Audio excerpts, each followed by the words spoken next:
Thank you for staying tuned. It's Citizen FM 93.7 and it's Insights on the Airways. My name is Lawrence Umoite.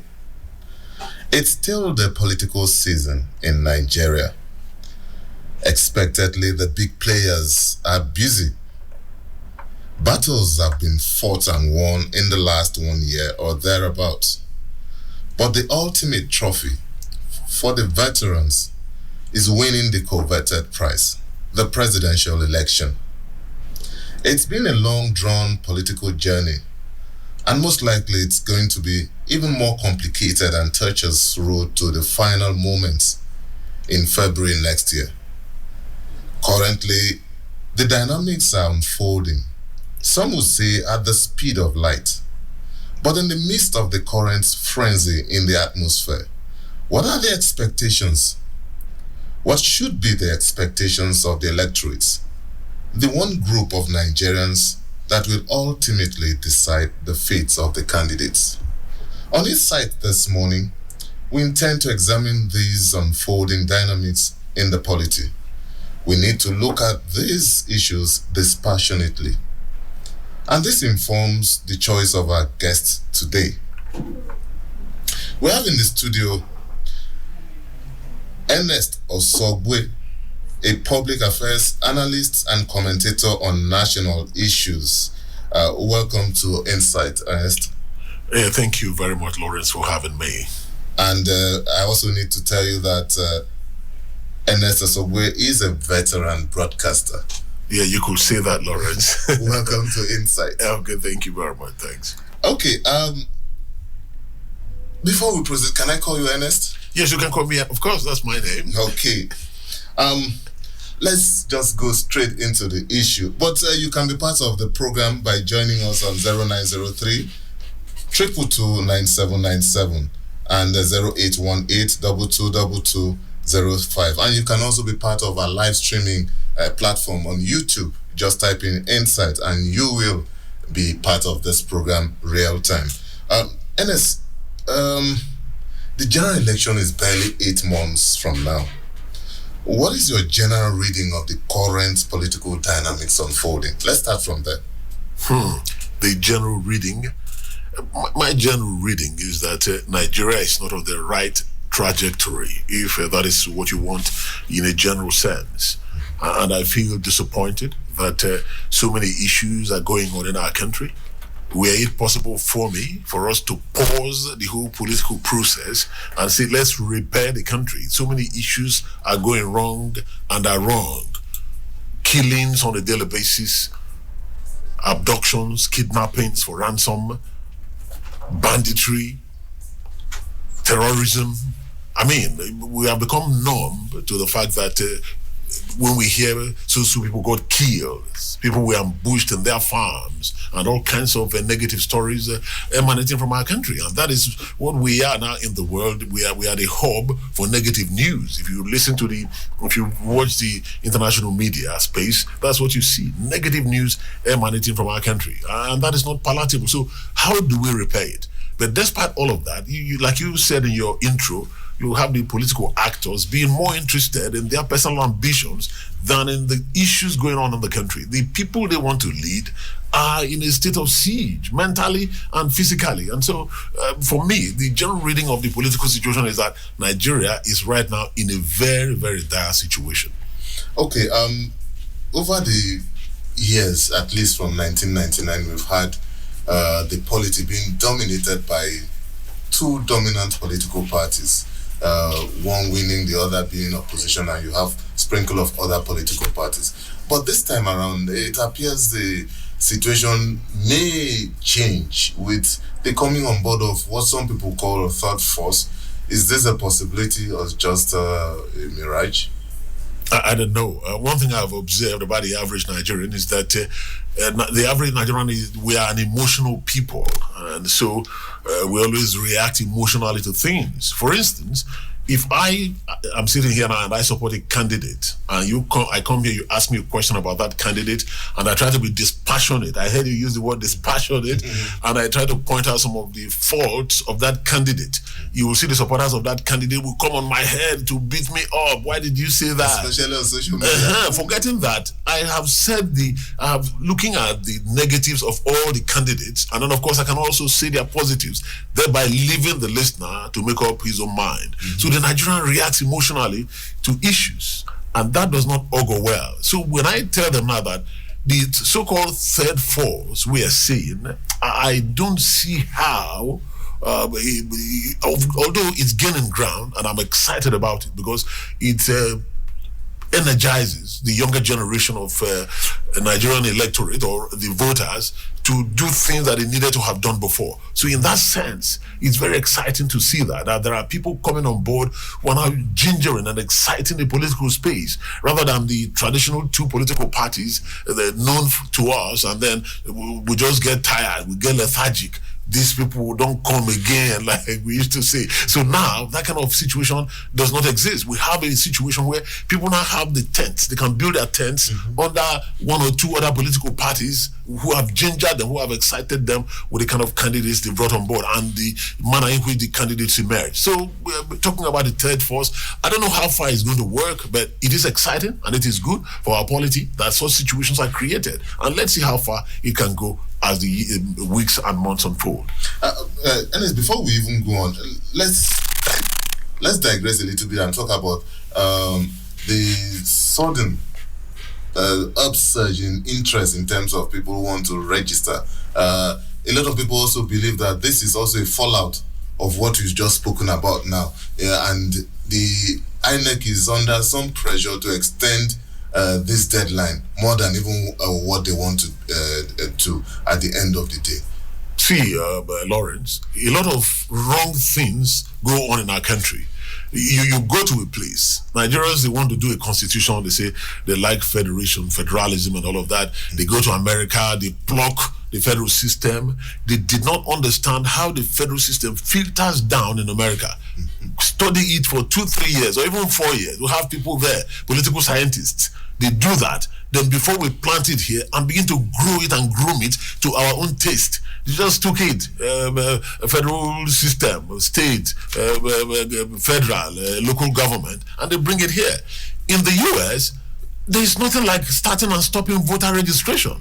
It doesn't happen. In fact, young people look forward to it. As soon as you clock 18, the age of being able to vote, you quickly rush to your nearest local government portal or wherever to register to vote. It's not something, in fact, the system will even know that you are 18 and trigger you because all this information are within the system. And trigger you say, look, you're eligible to vote. We are waiting for you at so place. Come and put down your name as an eligible voter. And so, but in Nigeria, they say there's a timeline, there's a time limit. Why should there be a time limit in the first place for people to register to vote? So INEC had to be taken to court before they realized that. I agree.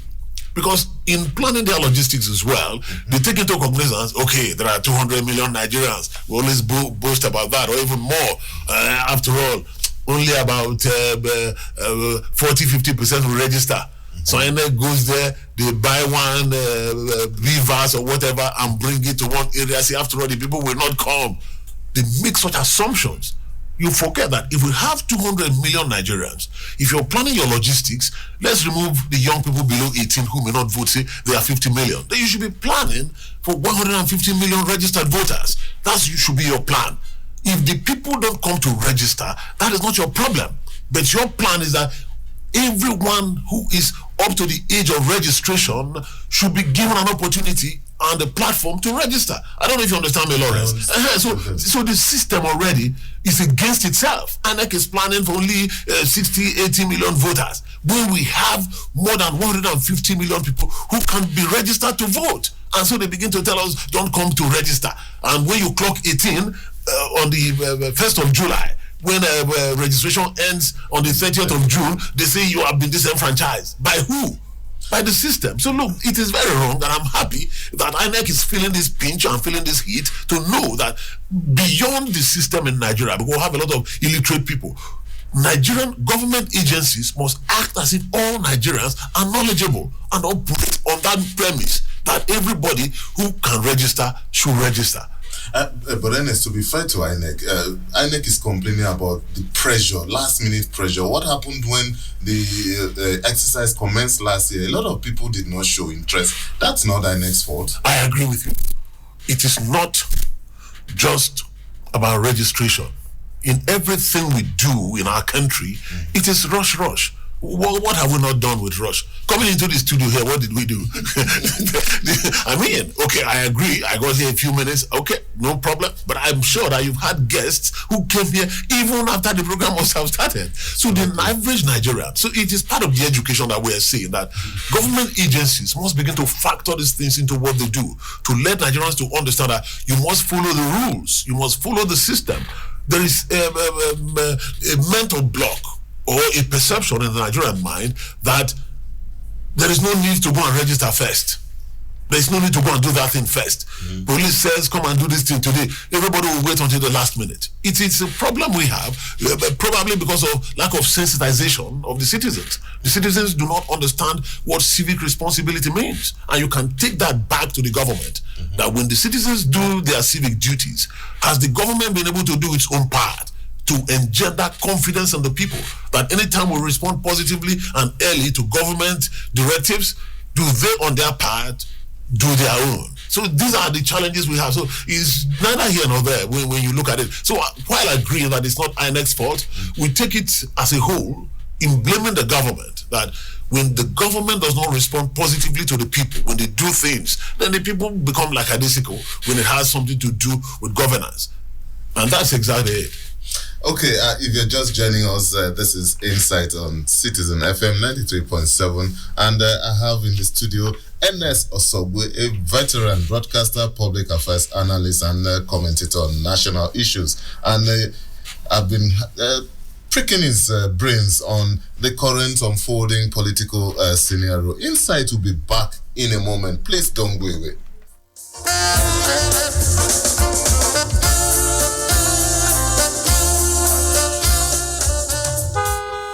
WaveX Pleasure Ride. Here at last. Join the safest, classiest, and cheapest taxi ride in town. WaveX Taxi Ride for absolute safety and comfort. Available in over 500 cities in Nigeria, Africa, Europe, and America. Download the app now from the Google Store.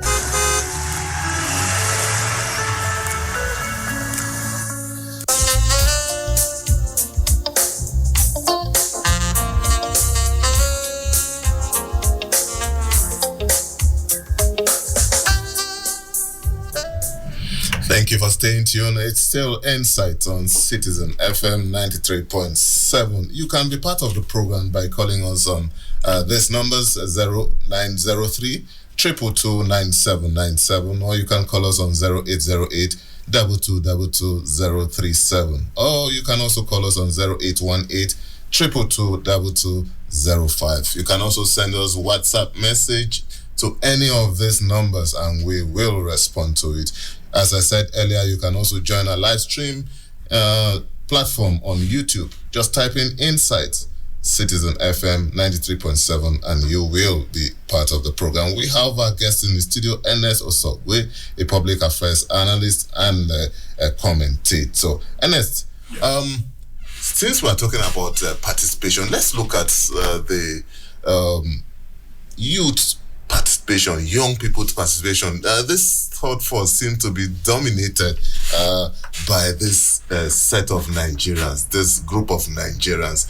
Is this something that we should look for? Should a positive development? Of course, it's definitely positive. The youth from the few statistics is between 60 and 70% of Nigerians. The Nigerian population Nigeria has the largest youth population of any country in the world. That is clearly by the UNDP. It's there for everyone to see. But unfortunately, this youth population has not been involved in the affairs of the nation, either politically or economically. They've been left out. So for the first time now, they are finding reason to get involved politically, and it should be exciting for anyone, and it's a very welcome development. Getting involved economically is another thing, but first, if that momentum can be encouraged to move forward. It's an exciting development to have the youth just getting involved now and saying, although from my own angle, I feel it's a bit late for the 2023 elections, but if the momentum is sustained beyond that time, see, we carry this on and the youth understand that this is our country.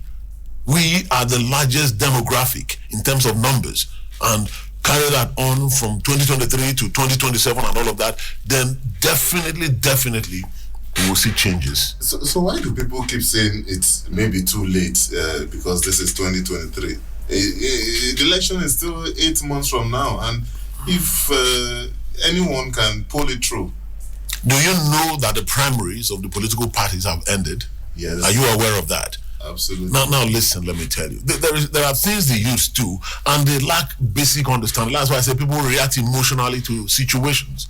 We have the Kwankwasi man, Kwankwaso, with the NNPP, yes, making waves in this North Central and the Northwest part of the country.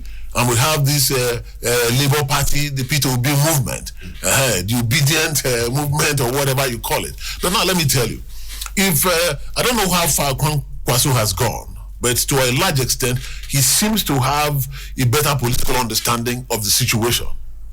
If you check the Labour Party, for instance, no matter how much the youths go to register and you say you want to enthrone Obi as the president, how is Obi going to be president? Who is the Senate candidate for Labour Party here in the FCT? Do you know? Who is the Labour Party House of Representative member in Kogi State, Kogi West? These are the issues. So Obi is going to hang as a president. He doesn't have a councillor. He doesn't have a state governor. He doesn't have a House of Reps member. He doesn't have a senator. He will only last for 1 week, if at all he gets there. So the youth must understand this fact. And Obi himself does not, it's like he doesn't even understand these things, that you can't be a president suspended up there from Labour Party while you have the APC running the Senate and the House of Reps, running the states with PDP and the state assemblies. That president will not survive. You should know that. That president will not survive, and it will not work. So the youths themselves, along with the obedience and whatever they are saying, if you say these things now, they will begin to quarrel and fight. But this is the reality. You need senators of that party. You need to win 1 or 2, 3 states to have state governors backing you. You need a state assembly to be fully on board with Labour Party.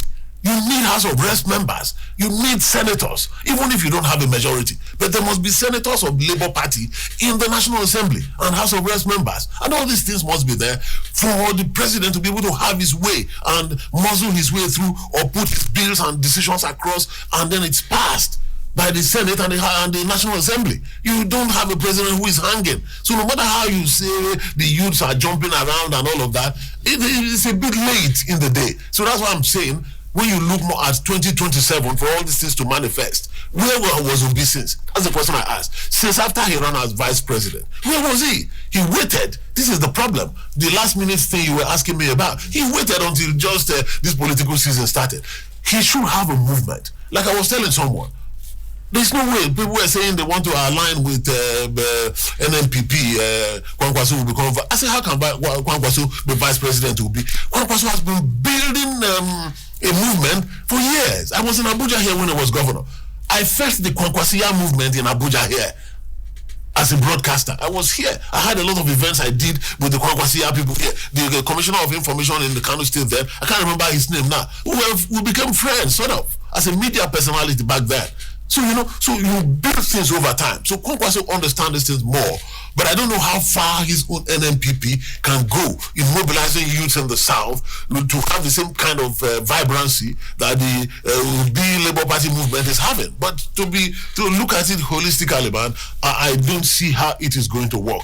I'm sorry to disappoint those who are in full support of the Labour Party. I don't know how it's going to manifest now when we don't know their candidates for the state governorship in across the states, senators, House of Reps members, state assemblies, and all of that. You need all of that as a package before you ride to the presidency of any country.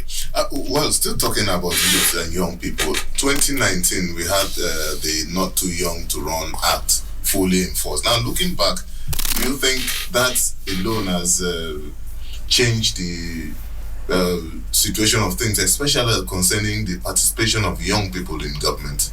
To an extent, it has. But that brings a question, which have always bothered me, about the Nigerian constitution itself, as a document, as a working document for the Nigerian people. If you look around the world, the constitution is an embodiment of the news of the people, the culture, the who that they are, their background, their tradition, their way of life. But when you take a look at the Nigerian constitution, it's like a manufactured document. You cannot relate with it. Nigerians forget that there are countries that run an unwritten constitution, meaning that these things are not written down. You just know how. At least in a single document. Yes, you know how to behave. You know how things are done from time, and you just follow them. But you have the Nigerian system where it is written down. The military, you can't blame them. They wanted to leave. People are saying we are not doing well. So they quickly put a document together, which all many Nigerians, a majority of Nigerians are crying that that document is not good enough. What is expected, or what was expected, and as soon as the Civilian National Assembly comes in there, they look at this document, because the document you were given is a working document. So you quickly work on it, bring the Nigerian people together. You don't, but they suddenly say, we are the representatives of the people. We like it. They collect money every year and all of that. So bringing that down to the not too young to run, it shouldn't be a law in itself. We should know that young people, with the large number they have, the vibrancy they have, should necessarily be a part of the political process. If you even ask me now, I think it's not far-reaching enough. I think a 25-year-old who is able can be president of Nigeria at 30. But today you see, when you have a graduate, parents are paying. My friend said he's going to pay for his son to go and do a master's degree. And I was laughing. I said, a master's degree is the individual who decides. What you owe him is to give him a first degree. It is now up to him to say, look, I want to improve myself, and he's working, and he takes care of that. But you have children getting their PhDs from their parents' homes because there are no opportunities for them to express themselves, even with their second degree, not to talk of the first degree. So those are the challenges we have. So because of that, the parents look at a 40-year-old as a child. How can you be president? How do you, that I'm feeding? But if you go to other countries, as soon as you are 18, you're a man. You're your own, and you can hold positions. And even in our country here, we've had people at 25 who were holding federal positions, 27, 30. We had presidents in their early 30s and late 20s. People even military presidents. People in very responsible positions. But as the year had gone by, due to the military intervention and all of that, and then these older politicians were lying in wait. They couldn't fight the military. They were waiting until the military get tired, and so they now come to block the space of young people. That's why you have 80-year-olds still running to be president now, when we have a bundle of 30-something vibrant young people who have new ideas. You have a president who doesn't know how to press a computer and things like that. That's what we are looking for in Nigeria, who cannot use his smartphone to send a message, cannot send a message and send an email quickly from anywhere, and things like that in a digital world that we are in. So the not too young to run a document, I appreciate it, but I feel in my own humble idea that it shouldn't have been. If Nigeria is running properly, we don't need to use a law. A 25-year-old Nigerian can be a senator, can be a president, if he has shown capacity over the years of having responsibility to be there. So I hope that as the years go by, the age of that will continue to be low. I don't think we have everything so that everyone can get involved. Okay, there are some people who believe, well, fine, as good as the act is, talking about the not too young to act, there is still a fundamental challenge in the field. I mean, the political field, and that's the place of finance. A lot of people believe that these young Nigerians do not even have access to finance. That's one day they are competing with people who have heavy war chests. Lawrence, a country where your president says people should pay 100 million, his own party is saying people should pay 100 million. It's the party that said it. If he's not the president, they say he's the leader of the party. The president is the leader of the APC. Has the APC chairman ever contradicted the president? Well, don't say that. The president was in agreement that 100 million should be paid. That is the kind of and then the other party said 40 million naira. The other one said 100 million naira. Another party said 20 million means nothing to them. These people have been in government since God knows when. They've amassed wealth from the public till, and they are ready to pay 100 million. And you are telling 35-year-old youths, even the ones doing Yahoo, can they raise 100 million? Not to talk of the honest youths who are working hard, earning 100,000 naira a month. Yeah. How does he raise 50,000 even? So look, this is this is what I said before. We are borrowing the American political system without looking at the fundamentals. Do they pay money to contest for presidency in America? They don't. They don't pay one dime. The only money you raise from the public is the money to run your campaign. And 1 million people can decide, say, I want to be president. As they go along for debates and interviews and things, you see people beginning to fall off until the best candidates are left. But today in Nigeria, what do? They buy it. The wrong candidates will come with the money and buy up the place. And then you have the better candidates, they sleep in their houses laughing at us. So look, the monetized political system does not help the youth at all in any way. Like you said, they're too young to run. It's just a lip service. If I can say that, it's just lip service. How many youths can raise 5 million? Okay, and it's when we come back, we need to take a short break now. When we come back, we'll still explore that line of argument. We'll look at the structure of our political parties. We look at the process of throwing up candidates and so many other issues. Insight will be back in a moment. Please don't go away.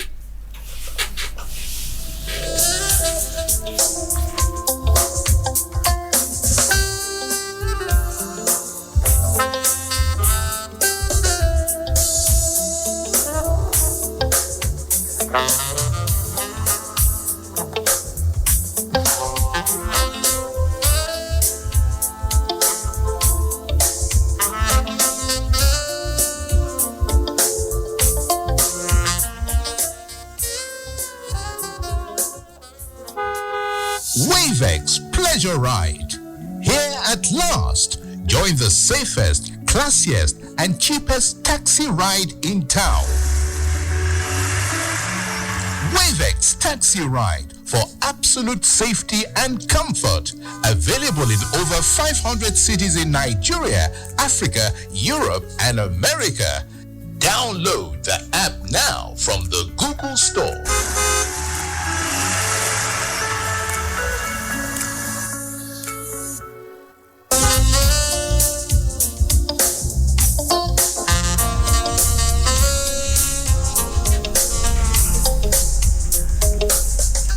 Thank you for staying tuned. Still CitizenFM 93.7. We are back for the second round of the program, and my guest is still in the studio, Ernest Osogwe, public affairs analyst and commentator on national issues. Ernest, we're still exploring the discussion around finance and the face of finance and the challenge it poses to the youth. Now, when you look at all these things, the conversation around young people, for me, it's always very important. Okay. But will we ever get to a time that the young people will be able to have a seat on the decision table? That question looks simple, but it's a tough one. To be honest with you, it looks simple, but very, very tough. Now, people can see that we've had youths before. Dimeji Bankole, who is this former speaker of the House of Reps?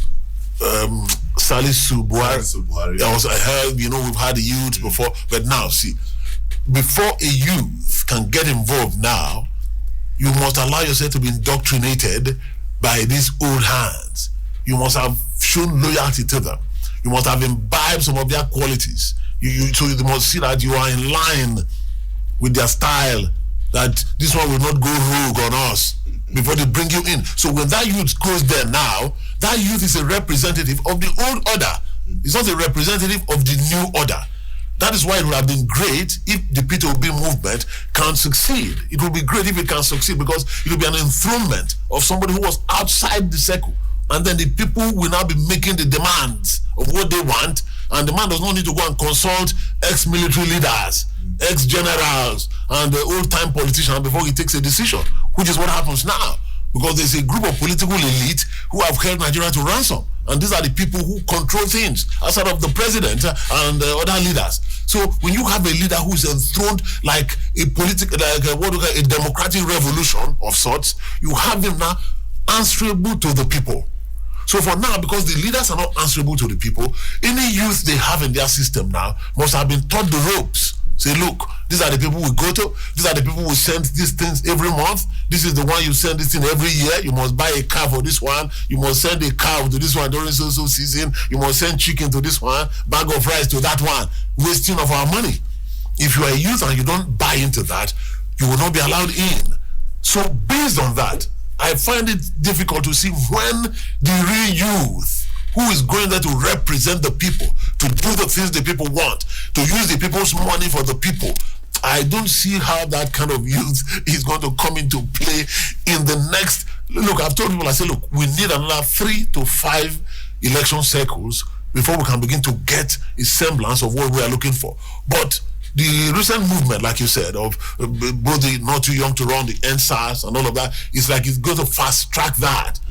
It's possibly going to fast track it. I don't see it happening in the next 1 or 2, but maybe in the next 3 or so political election cycles, we may begin to see youths penetrating. There's this young musician, Banky W, he got his fingers burnt in 2019. He's still digging in, and I really love his resilience. And that's what we need to see from the youth, that you don't give up so easily. You keep fighting with these people because they've already had their future. These people have 10, how many years to live? 20 at the most, and they are dictating what somebody who has 60, 70 years to live should be going through. It is very, very wrong. And so I think maybe it's not possible so soon, but if we keep digging at the level the youths are going now, I believe in the not too distant future, the youths will begin to get a say and have a seat in the leadership positions. Yes, some people would be a little bit worried when you say 2-3 election cycles. The problem we normally have is that of staying power, sustainability, and don't be surprised that after this election cycle, a lot of people will feel frustrated and go back to their normal business, waiting for another election cycle. That idea of sustaining the momentum seems to be lacking. There's a problem with the average Nigerian mind. The average Nigerian mind believes that the country belongs to the president. It belongs to the governor. It belongs to the senator, people who are eating and driving cars, harassing people on the road, police are following them and things like that. He doesn't believe that this country belongs to me, whether I have kobo in my pocket or not. That when a senator is driving by and one of his security details pushes you and you fall, you need to fight it. You go somewhere, go to court, sue them, complain if you can't, put it on social media, do things to let them know that I am an equal Nigerian. I'm sitting here. I'm an equal Nigerian with President Buhari. Is no more equaler than I am. If there's a word like that. He happens to be somebody who I put there as the leader. Doesn't mean he's more valuable than I am. I'm an equal Nigerian with any other Nigerian citizen. So the Nigerian person doesn't understand that if you have determined to fight for the betterment of your country, it's not a one-day's job. I was reading a post on WhatsApp the other day, and it said a country where old men plant trees under whose shade they know they are not going to stay is a country that is growing. You are doing things not for yourself. You don't necessarily have to benefit from it. Gani Fawehinmi fought in Nigeria here until he died. I don't think the good Nigeria he was looking for has manifested, but some people are picking it up from there. So we must keep fighting. If you look at every day, Nigerians want to run to Canada, they want to run to America, France. People fought and laid foundations in those countries for which their citizens are enjoying today. Those people are dead. So every Nigerian needs to understand that they fight, because that is the problem. There's this greed and selfishness for the individual. So the average Nigerian is fighting me. He's not thinking, okay, look, I want to live with my grandchildren. If you tell a Nigerian that he wants to collect his own money, his own dollars now as a delegate, so to speak. So, but I think we need to change that mindset. We need to understand that the fight we are fighting, the result doesn't have to come today.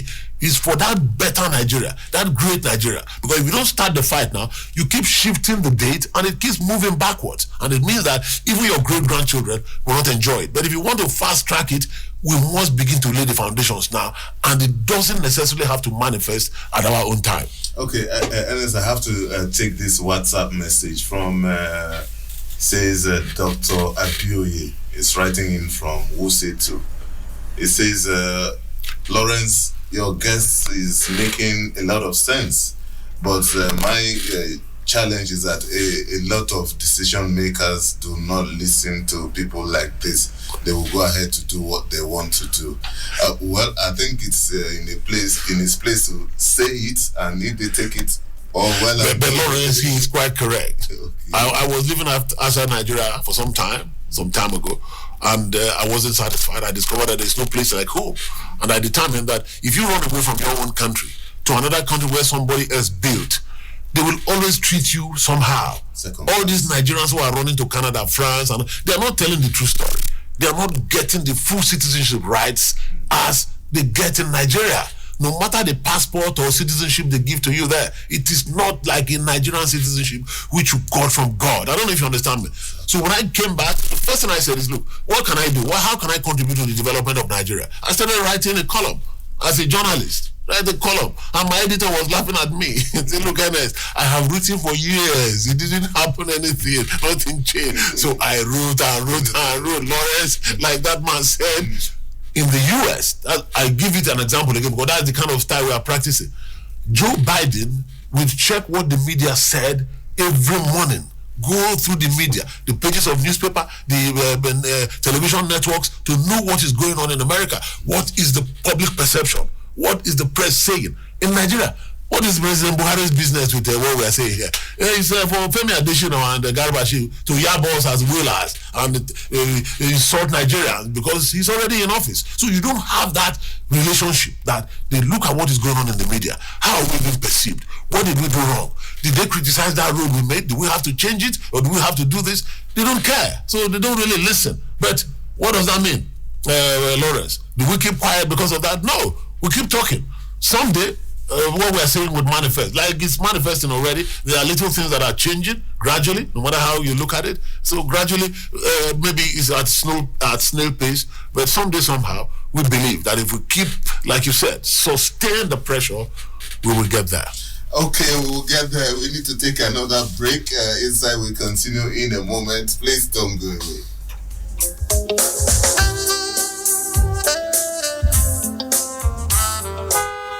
Wavex Pleasure Ride.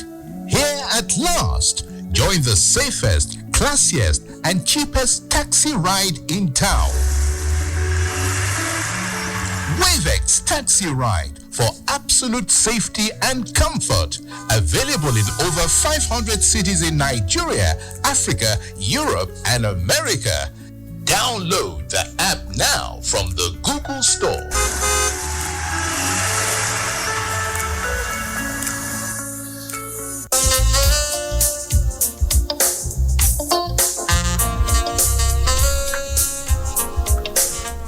Thank you for staying tuned. It's still Citizen FM 93.7. My name is Lawrence Umoite, and I have Ernest Osogwe, public affairs analyst and commentator on national issues. And we are looking at the current political dynamics and unfolding scenario in Nigeria. Ernest, we can't afford not to talk about the issue of leadership in this country. A lot of people, when they want to discuss Nigeria issue, our problem is leadership. Our problem is leadership. Now let's look at the question of leadership.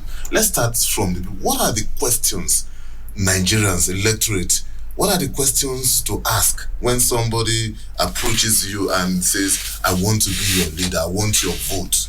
What are those questions we should start asking? When you put it like that, then you are looking at individuals.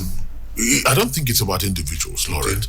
I used to say the same thing before, that the problem we have as Nigerians, or as Nigeria as a country has, is leadership. But I've discovered that that is not true. It is not leadership.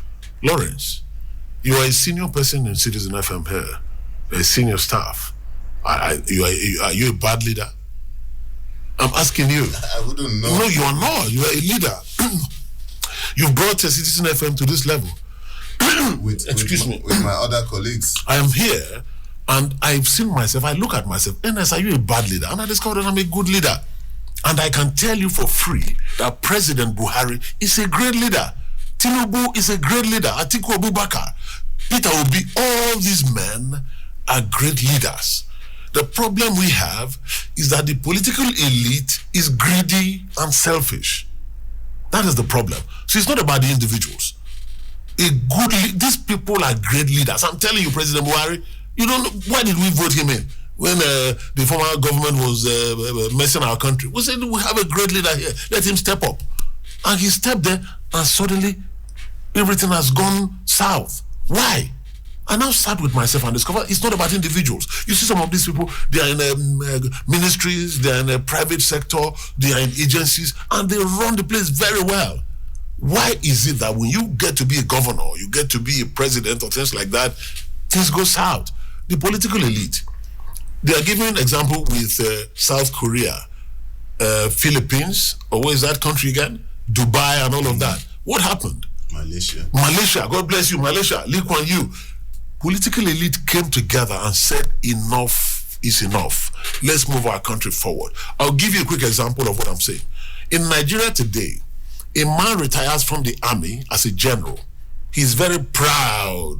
Well, I'm a general in Nigerian army. There are allowances and things he gets as a military man for serving Nigeria for so many years as a general. Nobody begrudges him that.